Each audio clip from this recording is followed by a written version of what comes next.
Let me ask you a very simple question. How old will you be when you finally take that Europe trip? Or when you retire without worrying about money? Most people never plan these things. They just save whatever's left at the end of the month and hope for the best. Today, let's fix that with goal based investing. It's not a complex strategy. You just define a goal, set a timeline, calculate what you need, and invest every month towards it. That's it, no guesswork.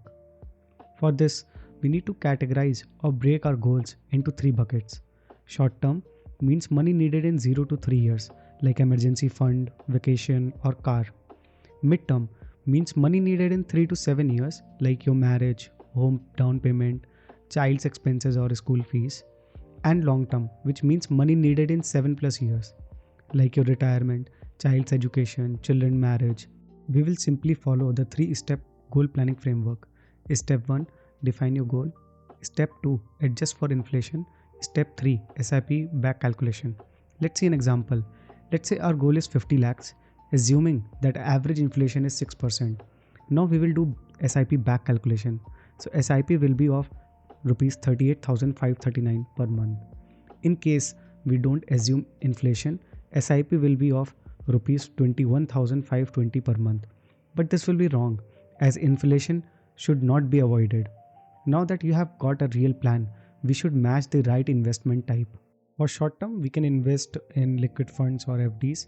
For mid term, we can invest in hybrid funds or balanced advantage funds. For long term, we can invest in equity mutual funds, index funds, NPS or PPF. Always remember a very important and simple rule. Don't invest your money for short term goals in equity and never lock your money for long term goals in FDs. Now let's talk about goal specific SIP. Don't throw everything into a single SIP. We can simply label our SIPs. For example, for retirement 15,000 per month, for travel 5,000 per month. Keep it simple and trackable so it doesn't confuse you. For this, you can simply use IND Money app on your smartphone and you can add goal, track them, and you can also track other assets. Please comment if you need a separate detailed video on this topic.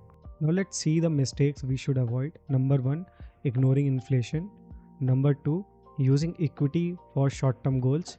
Number 3, no health insurance and term insurance. Number 4, random investing with no goals. Number 5, no emergency fund. Always remember, planning beats guessing. Now let's have a final recap.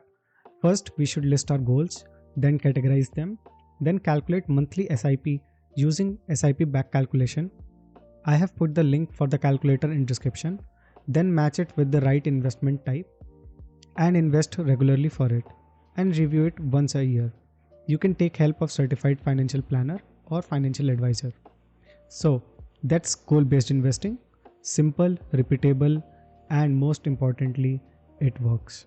If this video helped, please hit like and subscribe for more such educational and helpful video.